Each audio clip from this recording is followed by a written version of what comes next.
I thank the Deputy Prime Minister of Ireland for his statement. I now give the floor to His Excellency Adel Ahmed Al-Jubeir, Minister for Foreign Affairs of Saudi Arabia.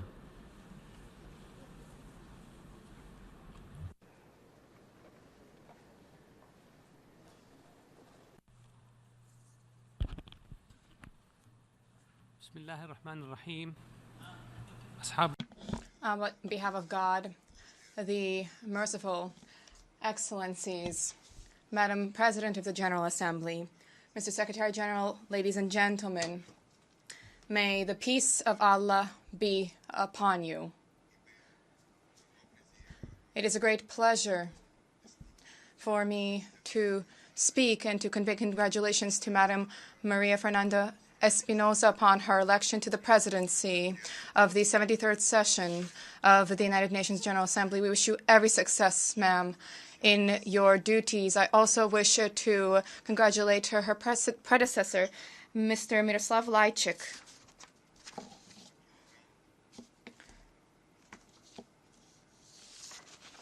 President of the 72nd General Assembly. And of course, it would be remiss of me not to pay tribute to the tireless efforts undertaken by Mr. Antonio Guterres. Saudi Arabia is based on a noble heritage of principles, which include a focus on peaceful solutions to conflict while preventing escalation of conflict. We have undertaken mediation efforts. The peace agreement that was arrived at in Jeddah recently, under the sponsorship of the king between Ethiopia and Eritrea, which brought an end to the lengthiest conflict plaguing Africa. This sponsorship led to a historic summit in Djibouti following a 10-year rupture. This illustrates and attests to the political and critical role played by my country in the advancement of international peace and security. The Palestinian question has been pivotal for my country as well as for the Islamic world.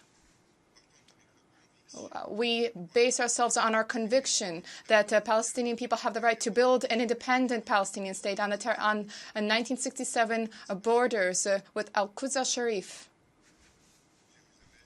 East Jerusalem as a capital, based on the resolutions and the Arab Peace Initiative. This we reiterate.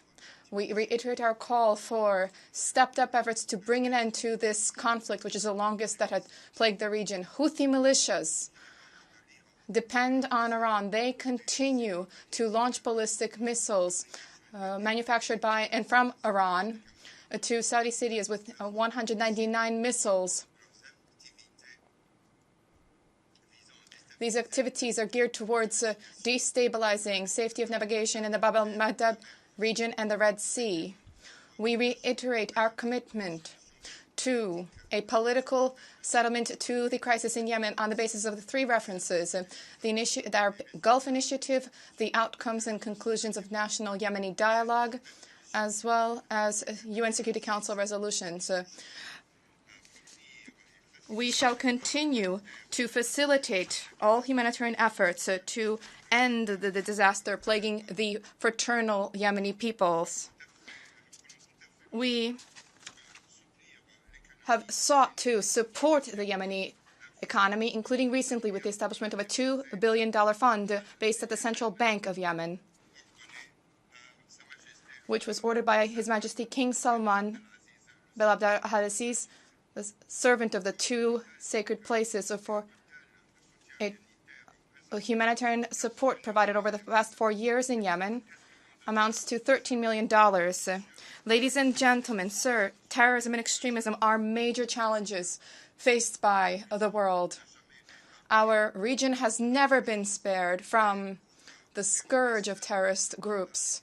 We would call for and reiterate our call for greater international cooperation to end terrorism in all of its forms, to dry up funding sources of terrorists, to punish those who support terrorists and those who facilitate their activities in any way. The efforts of our kingdom to that end are clear. My country has set up institutions that oversee the fight against terrorism and extremism and help to facilitate those efforts. I would note the International Center for the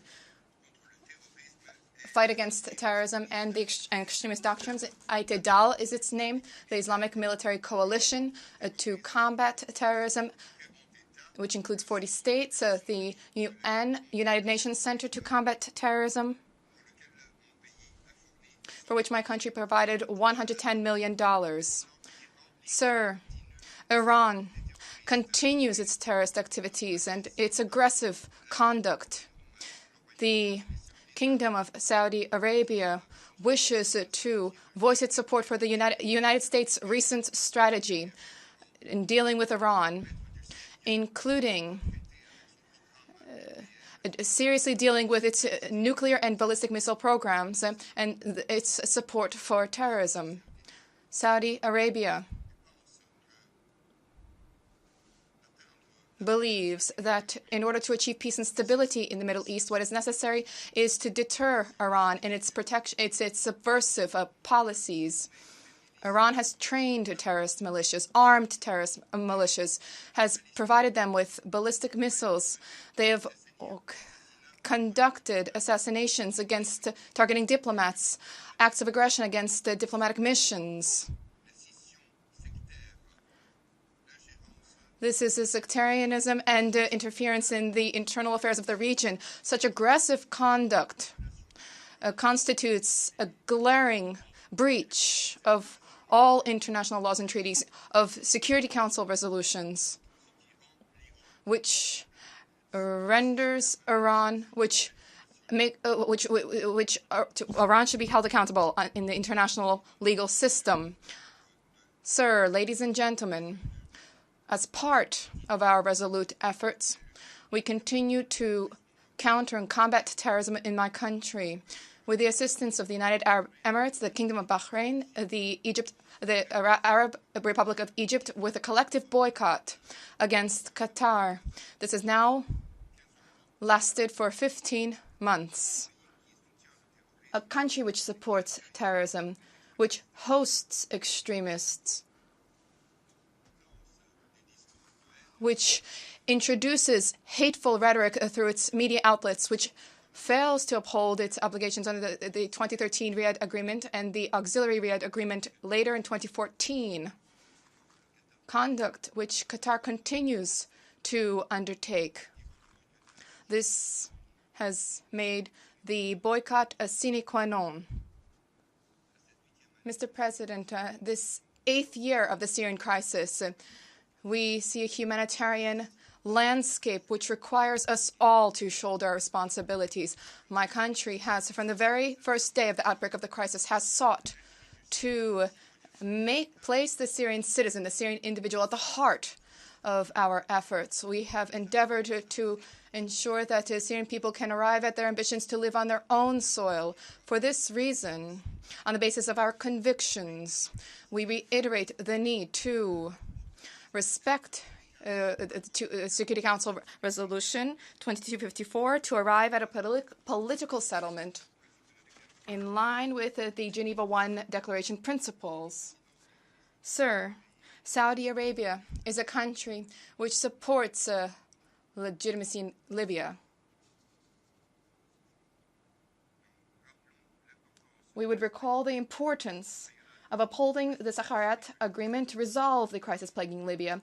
We would call for unity in Libya, for respect for its territorial integrity.